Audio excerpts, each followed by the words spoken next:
आज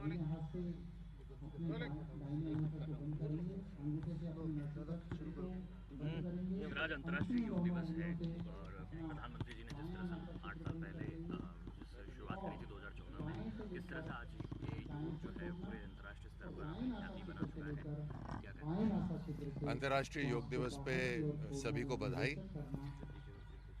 योग जो सदियों से भारत का एक अभिन्न अंग रहा है, आज उसको अंतर्राष्ट्रीय पहचान मिल रही है। दुनिया आज योग कर रही है और ये पश्चिमी देश है जिन्होंने योग का जो महत्व है उसको जाना और जानकर योग को अपनाना शुरू करा। लेकिन एक अंतर्राष्ट्रीय दिवस के रूप में प्रधानमंत्री मोदी जी ने यूनाइटेड नेशंस से इसको पूरे दुनिया में अपनाया। हम जिस शारीरिक अंग का इस्तेमाल नहीं करते वो धीरे धीरे खत्म हो जाता है और हम डेली जो हमारा जीवन है उसके अंदर इस तरह की लचक, इस तरह के जो मूवमेंट्स हैं वो नहीं करते, इसलिए शरीर धीरे धीरे हार्ड हो जाता है, सख्त होता जाता है और हमारी जो शरीर की काम करने की जो काबिलियत है वो धीरे धीरे खत्म होती जाती है। उससे बीमारियां आनी शुरू हो जाती हैं। प्रधानमंत्री मोदी जी ने अगर आपने ध्यान दिया हो तो स्वच्छता के ऊपर ध्यान दिया जिससे बीमारियां न लगे बच्चों को, ताकि बच्चे का शरीर बड़ा हो, मजबूत हो, स्वस्थ हो, दवाइयों पे खर्चा नहीं हो। साथ साथ अगर हर व्यक्ति भारतीय अगर योग करना शुरू करेगा, वर्जिश करना शुरू करेगा तो वो स्वस्थ रहेगा। स्वस्थ रहेगा तो उसकी प्रोडक्टिविटी बेहतर रहेगी, प्रसन्न रहेंगे, खुश रहेंगे, काम करने की काबिलियत ज़्यादा रहेगी। और जब हर भारतीय की काम करने की काबिलियत ज़्यादा रहेगी, जब हर भारतीय स्वस्थ रहेगा, शरीर मजबूत रहेगा, तो अपने आप पूरा भारत की जो प्रोडक्टिविटी है वो बढ़ जाएगी। आज दुनिया के अंदर जब हम हर छठवां व्यक्ति भारतीय है तो फिर अगर हम स्वस्थ हो जाएंगे तो एक तरह से दुनिया स्वस्थ रहेगी और प्रोडक्टिविटी बेहतर रहेगी। आज भारत का परचम पूरी दुनिया पे लहरा रहा है हर तरह से, तो हमारा ये दायित्व बनता है कि हम हमारा जीवन है, उस जीवन के अंदर इस शरीर को, अपने मन को, अपने दिमाग को हर तरह से स्वस्थ रखें।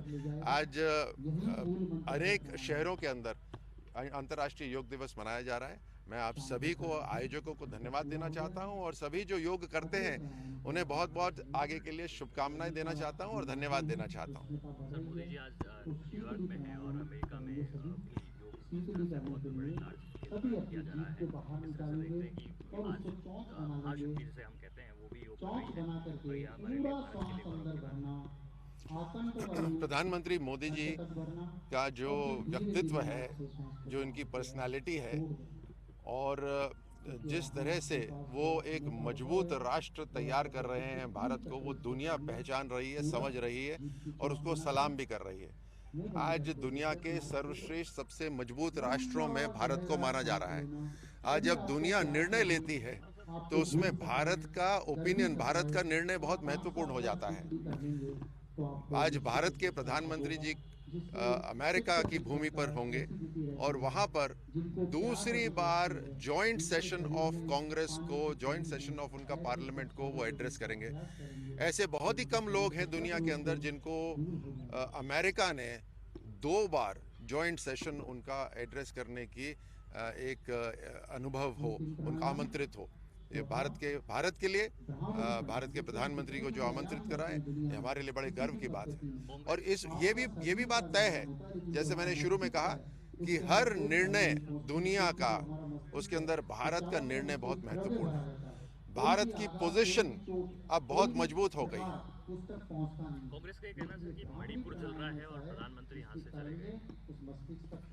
देखिए, अगर आप सब याद करें तो नॉर्थ ईस्ट के अंदर जो इंसर्जेंसी, जो वहाँ पर जैसे ज्वलंत जो माहौल, वो कम से कम नहीं तो 6 दशकों से है।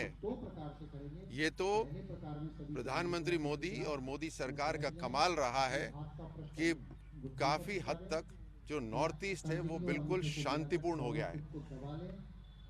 डेवलपमेंट हो रहा है नॉर्थ ईस्ट के अंदर, लगातार केंद्रीय मंत्री, केंद्रीय विभाग वहां जा रहे हैं और डेवलपमेंट कर रहे हैं। अभी जो मसला है ये पिछले 9 साल में पहली बार भड़का है। यानी पिछले 9 साल में टोटल शांति थी, लेकिन 6 दशक तक जब कांग्रेस का शासन था उन्होंने भड़काने का ही काम करा और पूरा का पूरा नॉर्थ ईस्ट जल रहा था। हर तरह की वहां पर इंसर्जेंसी हो रही थी, हर तरह का टेररिज्म हो रहा था। जो पड़ोसी देश थे वो खुलकर नॉर्थ ईस्ट के अंदर टेररिज्म को बढ़ावा भी दे रहे थे। लेकिन पिछले 9 साल में शांति बनी रही। अभी जो हालात है उसको नियंत्रण में ले लिया गया है। Thank you. आप भी सब योग करते नहीं करते? हाँ? सर समय मिलता है तो करते हैं तो सर। बेचारे बहुत कर लेते हैं। क्या भाई, बारी बारी उठाकर। चलिए, धन्यवाद सबको।